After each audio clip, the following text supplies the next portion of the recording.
nitolbu. U Alla ta' dejjem li tista' kollox, inti mlejt bil-qawwa lill-Isqof Sant'Atanasju biex berf kbejr ifisser il-verità li jibnek huwa Alla fil-ħnina tiegħek għatina li nifirħu bit-tagħlim u l-ħarsien tiegħu u li dejjem iżjed narfuk u nikbru f'imħabbtek b'ibnek Ġesu Kristu Sidna li huwa Alla u miegħek jgħix u jsaltan fl-imkien mal-Ispiritu Santu għal dejjem ta' dejjem.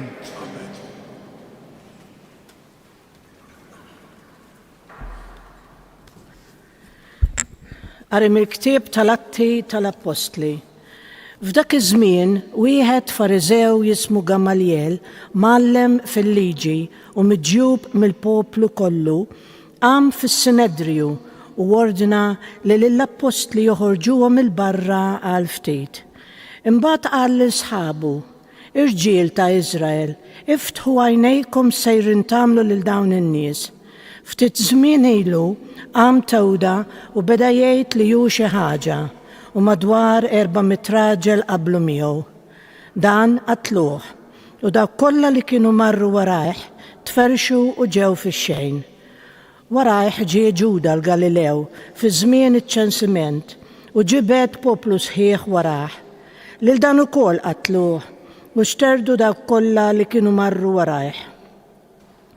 Fuq dan li ġara issa ngħidilkom, ħallukom minn dawn in-nies u itilquhom għax dan il-ħsieb jew ħidma tagħhom jekk hi ġejja mill-bnedmin qatt tisfa fix-xejn. Iżda jekk hi ġejja minn Alla ma jseħħilkomx taqirduhom. Araw li ma ssibux ruħkom li qegħdin teħduha kontra Alla. Imbagħad għadu fuq il-parir tiegħu. Sejħu lill-apostli qudiemhom u wara li tawhom miswat ordnawlhom li ma jitkellmux fuq l-isem ta' Ġesu. Imbagħad telquhom. Iżda huma ħarġu minn quddiem is-Sinedriju ferħana tal-li ġew meqjusa bħala nies li jistħoqilhom li jkunu immaqdra minħabba l-isem ta' Ġesu. U kuljum fit-tempju u fid-djarhom kienu jgħallmu u jxandru bla waqfien li Ġesu hu l-Messija. Il-kelma tal-mulej.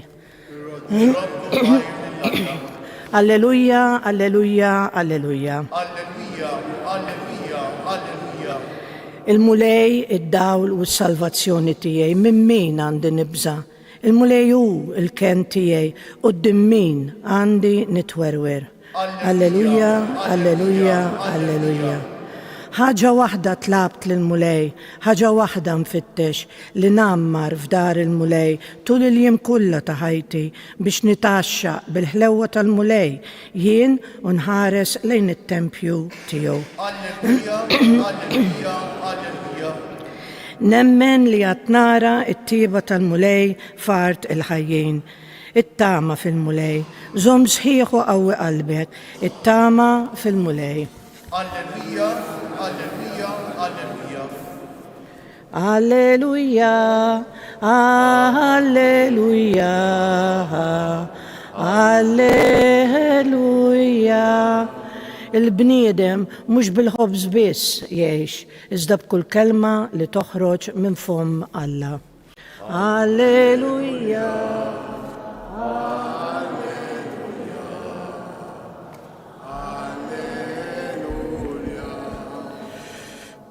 Il-mulej ma'kom. Qari mill-Evanġelju mqaddes skont San Ġwan, glorja lilek mulej. F'dak iż-żmien Ġesu telaq lejn il-naħa l-oħra tal-baħar tal-Galilija jew ta' Tiberija. Ħafna nies marru warajh għax raw is-sinjali li kien jagħmel bil-fejqan tal-morda. Ġesu tela lejn l-għoljiet u għatem bil-qiegħda mad-dixxipli tiegħu. Kien qrib lejt il-festa tal-Lut. Ġesu rafa' għajnejh lemaħ kotra ta' nies ġejja leħ u qal lil Filippu: mnejn nixtru l-ħobs biex dawn ikollhom xi jieklu? Dan qalulu biex jippruvah għaliex hu kien jaf x'sejjer jagħmel. Filippu wieġbu 200 dinar ħobs ma jkunx biżżejjed għalihom biex kull wieħed minnhom jieħu xi ftit? Wieħed mid-dixxipli tiegħu, Indrej, Xuxmun Pietru qallu: hawn tfajjel li għandu 5 ħobżiet tax-xejr u 2 ħutiet żgħar. Imma dawn x'inhuma għal daqshekk nies? Qiegħdu n-nies bil-qiegħda għal Ġesu. Dik in-naħa kien hemm ħafna ħaxix. Għalhekk in-nies, xi 5,000 raġel, għadu bil-qiegħda. Ġesu ħal ħobżiet, radd il-ħajr, qassamhom lil dawk li kienu bil-qiegħda, hekk ukoll għamel bil-ħut u kulħadd ħakem ried. Meta xebgħu, Ġesu qal lid-dixxipli tiegħu: iġbru l-loqom li baqa' biex xejn ma jinħela. Marru jiġbruhom u imlew 12 qoffa bil-loqom li kien fadlilhom in-nies mill-5 ħobżiet tax-xejr wara li kienu kielu. Għalhekk dawn in-nies meta raw dan is-sinjal li jagħmel Ġesu qalu: dan hu tassew il-profeta li għandu jiġi fid-dinja. Imma Ġesu meta ntebaħ li kienu ġejjin biex jaħduh bil-fors ħalli jagħmluh sultan, raġa' warrab waħdu lejn l-għoljiet. Il-kelma tal-mulej it-tifħir bit-tagħlim tal-Evanġelju nitnatfu minn nubietna. Qegħdin ngħixu żmien il-għid eżisħut li huwa żmien sabiħ immens ta'. U l-kelma tal-Alla tassew hija ta' rikkezza straordinarja. Naħseb li smajtu l-ewwel qari u xekk il-parir li jagħti Gamaliel lil dawk li issa l-ewwel ippersegwitaw il-Ġesu, issa qegħdin jippersegwitaw lill-apostli tiegħu. Qalilhom qogħdu attenti li ma jiġrilkomx issibu ruħkom qegħdin tippersegwitaw lil dawk il-mibgħutin ta' Alla. Għaliex dawn kmu mhijiex ġejjin minn Alla jiġrilhom bħat tali u t-tali. U ġibilhom eżempji ta' wħud li ġew deru li jkunu suċċess kbir u għadda ftit ta' żmien u kollu spiċċa fix-xejn. Min-naħa l-oħra qalilhom jekk dawn huma ġejjin minn Alla tagħmlulhom kemm tagħmlulhom ħsara, mhux se jirnexxielkom teqirduhom, hekk qalilhom Gamaliel. U fil-fatt naraw x'hekk ġara lill-apostli jisawtuhom u widbuhom biex ma jippриткawx iżjed. Imma dawn ħarġu wara s-swat, wara qalew is-swat, ħarġu ferħana li ġew immaqdra minħabba l-isem ta' Ġesu. Eżisħuti kemm sabiħ u xekk. Tant għandhom fida qawwija f'Ġesu eżisħuti li issa li huma ġew ippersegwitati minħabba Ġesu jħossuhom li qegħdin jixbħu lil Ġesu f'kollox. Anke fil-fatt li qed jiġu ppersegwitati. U l-Vanġelu tal-lum jiftħinna kapitlu 6 tal-Evanġelju skont San Ġwan. Rajna l-ewwel kapitlu 3, Ġesu jitkellem ma' Nikodemu dwar il-Magħmudija u issa ħanibdew nitkellmu dwar l-Ewkaristija. Mela Ġesu huwa preżenti fil-Knisja tiegħu bil-qawwa tas-sagramenti, dak li qed jgħidilna. Dak li qam mill-imwiet, Ġesu li huwa rappreżentat fil-blandown f'dan iż-żmien tal-għid. Il-blandown jurina li Ġesu qam mill-imwiet qiegħed hawnhekk fostna. Kif der f'nofs l-apostli tiegħu qiegħed hawnhekk f'nofsna, irrappreżentat fil-blandown. U Ġesu huwa dejjem preżenti fil-Knisja tiegħu fil-kelma u fis-sagramenti l-ewwel qabel kollox eżisħuti. U għalhekk iridu nitolbuh bil-qalb lill-mulej biex il-preżenza tiegħu minn fostna qatt ma ninsewha, nkunu dejjem konxju tagħha li fiċ-ċentru tal-Knisja m'hemmx is-saċerdot. Fiċ-ċentru tal-Knisja hemm Ġesu imqajjem mill-mewt eżisħuti. U għalhekk jeħtieġilna bil-qalb nitolbu. Kemm kienet sabiħa ċertu drawwiet li kellna u li sfortunatament eżisħuti kultant qegħdin ninsewhom. Id-drawwiet li f'ċertu ħinijiet tal-ġurnata u x'hekk nitolbu. Niftakar missier jekk illum ilu mejjed xi 37 sena. Kien jgħidilna li kellhom drawwa l-anzjani tagħna kienu jkunu l-għalqa, imorru ma li bexbex ikun għadu laqqas deret ix-xemx, imbagħad malli jaraw ix-xemx titfaċċa fuq ix-xefaq kienu jieqfu. Iħarsu lejn ix-xemx u jgħidu 3 Ave Marijiet fġieħ is-safa ta' Marija. Kemm kienet talba sabiħa iż-sbuħija tax-xemx tfakkarhom fi sbuħija wisq ikbar dik ta' Marija li kienet ħielsa minn kull teba ta' dnub. U jgħidu 3 Ave Marijiet, imbagħad jgħaddi ftit iktar ħin iddoq 8 u jgħidu l-Anġelus. L-ofsinhar jgħidu l-Anġelus, fl-għasija l-Ave Marija jerġgħu jgħidu l-Anġelus, fi żmien il-għid ngħidu Reġina Ċeli. Għalhekk bdejna l-quddiesa bil-kant tar-Reġina Ċeli llum biex issa fl-aħħar tal-quddiesa nkantaw l-innu sabiħ fil-ħlewwa ta' Mejju. Bdejna x-xahar ta' Mejju, eżis ħuti. Ix-xahar iddedikat lil Madonna ta' ejjew dawn id-drawwiet tant sbieħ li jerfgħuna moħħna u qalbna lejn il-Mulej u lejn Ommu Marja ma ninsewhomx, ejjew nerġgħu ndaħluhom fil-ħajja tagħna.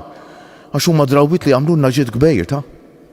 L-antiki tagħna kellhom drawwiet sbieħ u li x-xitan jagħmel minn kollox biex ibedna minnhom da' drawwiet. Għax dawn id-drawwiet jagħmlulna ġid kbejr. U għalhekk eżis ħuti inħeġġixkom minn qalbi. L-Anġelus tinsewx. Fit-8 fl-ofsinhar u fl-għaxija x'ħan tkun nieżla x-xemx, fl-Ave Marija ngħidula, ma ninsewx insellmu lil Alla, insellmu l-misteru tal-Alla magħmul bniedem, jew fi żmien il-għid bħalissa insellmu lil Marija u nifirħu magħha għal qawmien mill-imwiet ta' Bena Ġesu permezz ta' dik li ngħidula u x'hekk ir-Reġina Ċeli, talba tant sabiħa. Kieġobkom qumu bil-wieqfa. Aħna u niftakru llum fil-ħeġġa li wera Sant Atanasju biex iħares il-verità tat-tagħlim tal-Knisja dwar il-misteru tat-Trinità Qaddisa, nitolbu l-Alla il-grazzja li nibqgħu dejjem sħaħ fil-fidi faqda sħiħa mal-Knisja ta' Kristu. Għamel Mulej li l-Knisja tiegħek tkun dejjem xirka waħda ta' mħabba fl-għaqda tal-Missier u tal-Iben u tal-Ispiritu Santu. Nitolbu ismana. Wassal il-bxara tajba tal-Evanġelju tiegħek lil bnedmin kollha ta' rida tajba ħalli jiksbu twelid ġdejt fl-isem tat-Trinità Qaddisa. Nitolbu. Qawwi qalb dawk kollha li qed iġarbu tfixkejl u persekuzzjoni minħabba l-istqarrija tagħhom fil-fidi nisranija biex ma jibżgħux jagħtu xhieda tiegħek quddiem id-dinja. Nitolbu. Daħħal filena ta' dejjem lil ħutna l-mejtejn li għalihom qegħdin noffru dan is-sagrifiċċju tal-quddiesa u lil dawk kollha li telqu minn din id-dinja f'isem il-Missier li ħaloqhom, l-Iben li fdihom u l-Ispiritu li qaddishom. Nitolbu. Kun magħna biex fostna nżommu dejjem fi spiritu wieħed ir-rabta tas-sliem. Nitolbu. U eżis ħuti ma nistax ninsisti biżżejjed magħna l-koll hawnhekk qegħdin fis-santwarju magħkom eżis ħutna li ssegwu dil-quddiesa permezz tat-televiżjoni jew tal-mezzi ta' komunikazzjoni soċjali kemm għandna bżonn nitolbu. Nitolbu li wieħed tarruh il-Papa, però fuq kollox nitolbu li l-Ispiritu Santu jagħti lill-Knisja raj skont il-qalb tiegħu, eżis ħuti. Għall-għażla tal-Papa l-ġdejt għandha tkun it-talba l-iktar importanti għalina f'dan iż-żmien eżis ħuti ta' għax il-Papa ħadd daqsu fid-dinja kollha m'għandu il-vuċi jwassal li vuċi talla lid-dinja eżis ħuti. U għalhekk għandna bżonn nitolbu minn qalbna biex il-Mulej ta' bil-ħaq mhux biex jagħtina lil dak jew lil ieħor ma nista' ntuħ parir aħna lil min jażel, imma li ta' bil-ħaq il-kardinali jivvutaw lil magħżul tiegħu lil dak li jażelu, dak li rridu nitolbu eżis ħuti biex il-Mulej jagħti lill-Knisja r-raj skont il-qalb tiegħu. Nitolbu wkoll eżis ħuti għall-anzjani, il-murda, il-persuni bi bżonnijiet speċjali, dawk li jieħdu ħsieb ta' persuni vulnerabbli ħafna minnhom dawn ikunu maqudin magħna f'din quddiesa, nitolbu għall-immigranti tagħna, eżis ħuti, u nitolbu għall persuni li jitolbuna nitolbu għalihom u għal dawk li jeħtieġu t-talb tagħna. Niftakru dejjem f'dawk il-persuni li forsi għaddejjin minn xi mument mudlam tal-ħajja, xi mument diffiċli, minn xi mart mentali, jew minn xi problemi oħra li forsi kultant inħossuhom qegħdin jaqsuna. Fiskiet ejjew il-kol kemm aħna noffru t-talba tagħna lil Mulej.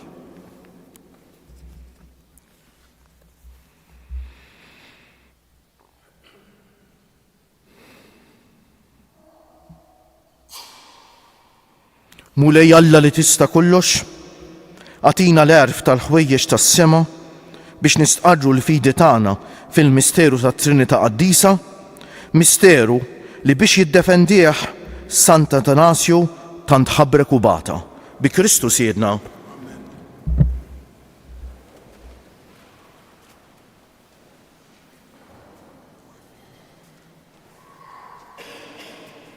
Imbierek int mulej Alla tal-ħolqien kollu għax fit-tjubitek tajtna l-ħobs li qegħdin nofrulek frott tal-art u xogħol il-bniedem li minnu jsir għalina il-ħobs tal-ħajja.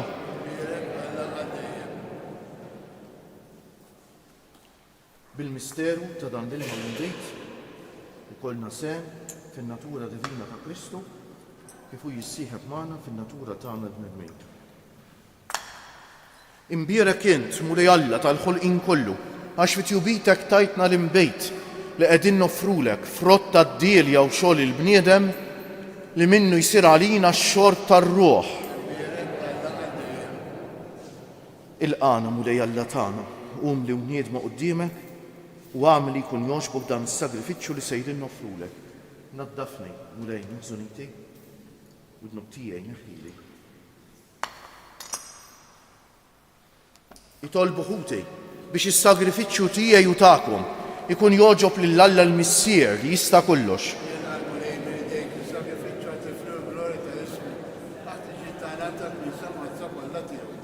Ilqa' mulej l-offerti li qegħdin nagħmlulek fit-tifkira tal-Isqof Sant Atanasju, aħna li nistqarru l-fidi sħiħa tiegħu nitolbok biex ix-xhieda mogħtija minnu għall-verità tiegħek tkun ta' fejda għalina għas-salvazzjoni bi Kristu siedna.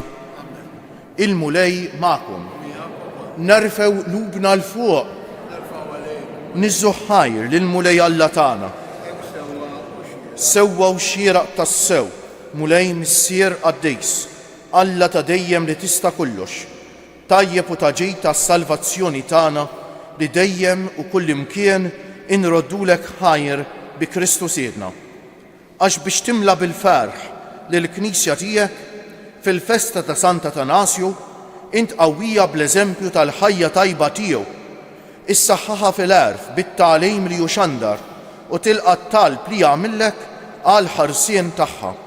Għalhekk flimkien mal-anġli u l-qaddisin kollha intennulek l-innu ta' tifħejjer u ngħidu bla qiegħda: Qaddejs, Qaddejs, Qaddejs, mulej Alla tal-eżerċti, is-smewiet u l-art mimlija bil-glorja tiegħek, Osanna fil-għoli tas-smewiet, imbierek minn ġej f'isem il-mulej, Osanna fil-għoli tas-smewiet.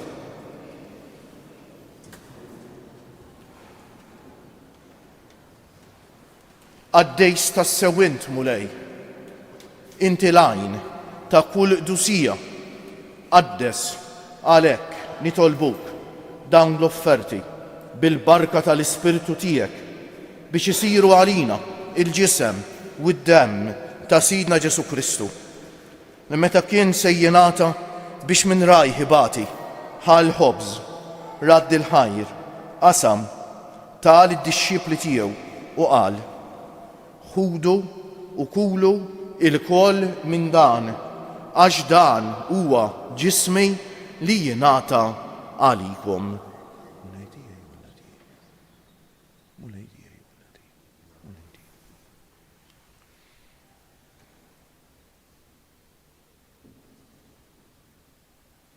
Ekku kol wara lik laħal kalċi, reġa' radd il-ħajr tal id-dixxipli tiegħu u qal: ħudu u ixorbu minnu il-koll, għax dan huwa il-kalċi ta' demmi tal-patt il-ġdejt li jibqa' dejjem, id-demm li jixxerret għalikom u għall-bnedmejn kollha għal maħfra ta' dnubiet.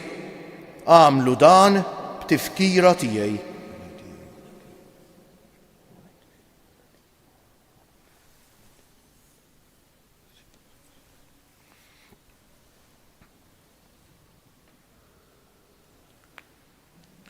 Danu l-misteru tal-fidej inħabbru l-mewt tiegħek mulej, nxandru bil-ferħ il-qawmin tiegħek, nistennewk sa ma tiġi fil-glorja.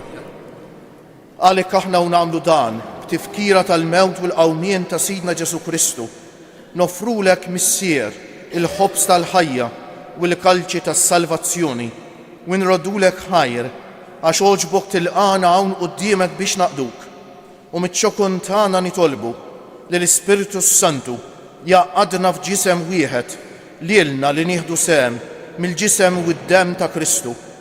Ftakar mulej fil-Knisja tiegħek imxerda mad-dinja kollha, wettaqa fl-imħabba, fl-imkien mal-isqof tagħna Anton, mal-isfijiet u l-ministri kollha tiegħek u mal-poplu kollu li inti ksibt għalik.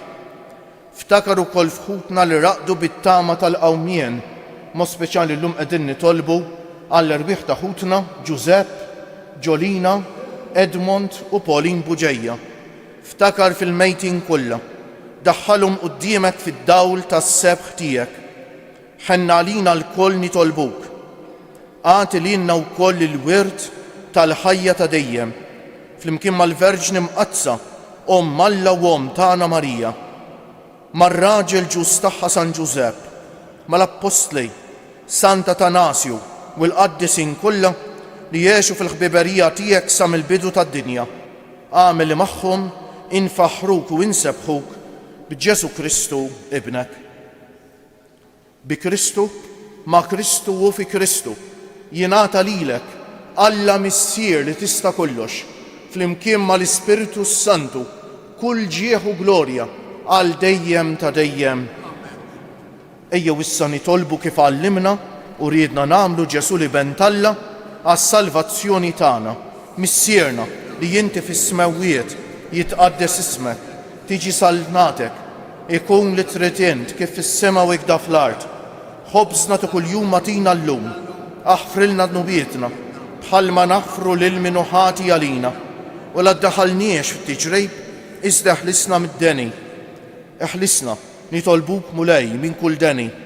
Atina fit-tieba u l-ħniena tiegħek il-paċi fi żmienna biex inkunu ħielsa dejjem mid-dnub u mħarsa minn kull inkwiet.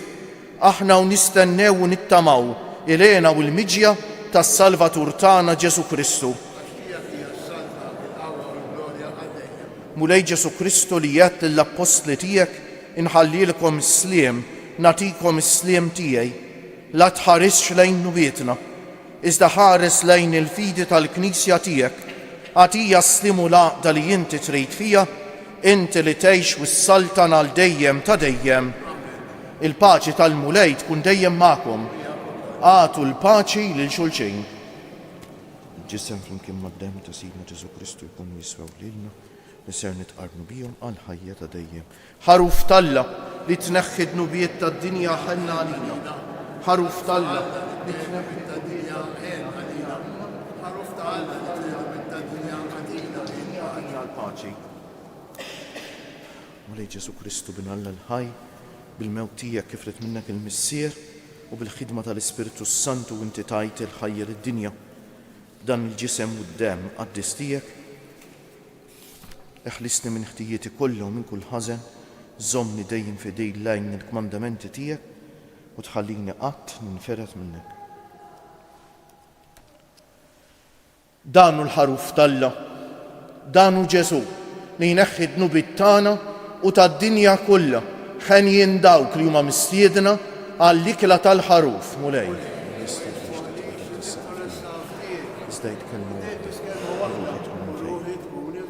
Ġisem ta' Kristu.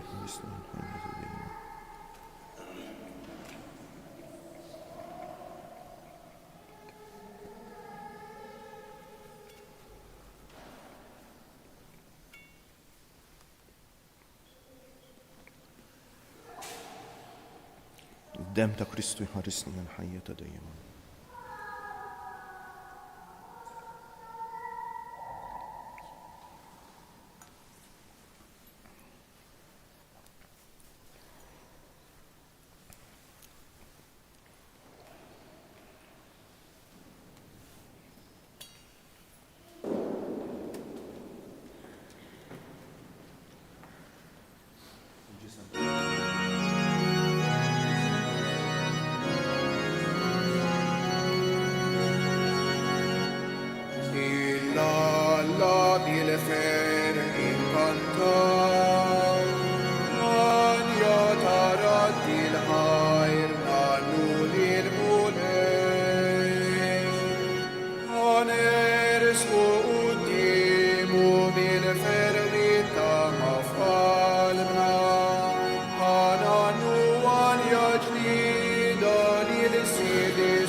jisqu sepulcri che fil-fjuri tal-viti.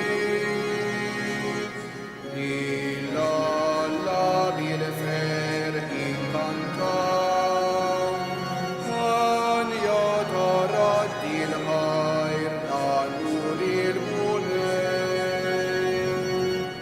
Ħanannu fuq l-arma niseb tal-qawwatijom, ħanfaħru l-kobor tal-lama l-kantra li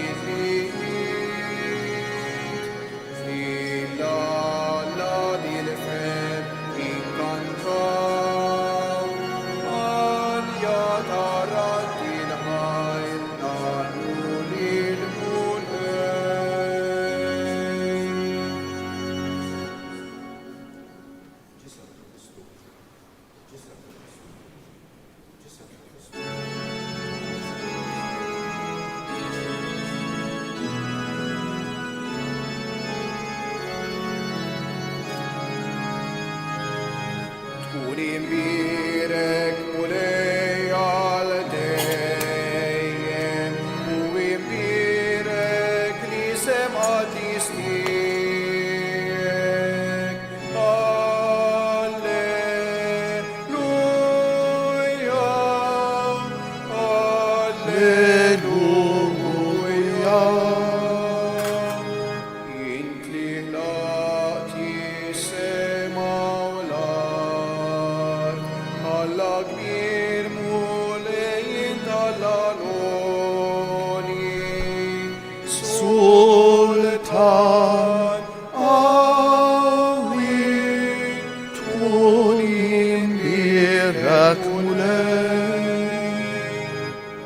imbirek mulej għal-dejjem u imbirek li semqa tistijek. Alleluja, alleluja.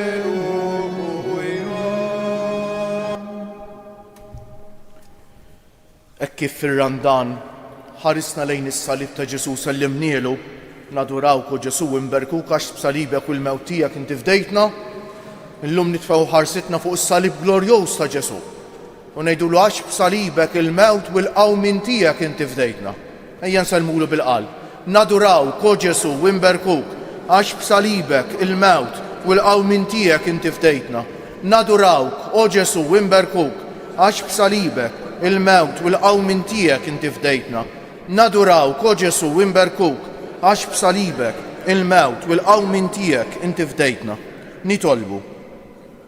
U Alla li tista' kollox, aħna nistqarru bil-qawwa kollha flimkien ma' l-Isqof Sant Atanasju li jibnek il-waħdini huwa tassew Alla, għamel li huwa jżommna dejjem qawwijin u sħaħ permezz ta' dan is-sagrament li rċevejna u li jgħix u jsaltan għal dejjem ta' dejjem.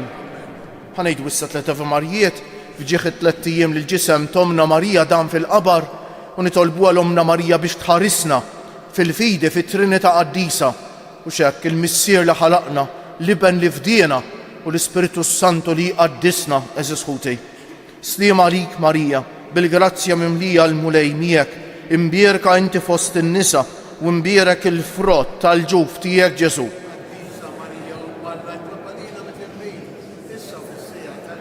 Sliem għalik Marija, bil-grazzja mimlija l-mulej miegħek, imbierka inti fost in-nisa u imbierek il-frott tal-ġuf tiegħek Ġesu.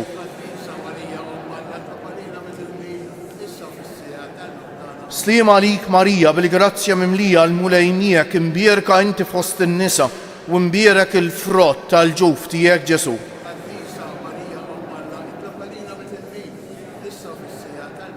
O Marija li tħallift id-dinja mingħajr teba, Madonna ta' Pinu, Sultana tal-familja, ħarstek fuqna dejjem żomm. Il-mulej magħkom, iberikkom Alla li jista' kollox, il-Missieru liben u l-Ispiritu Santu. Morru fil-paċi ta' Kristu.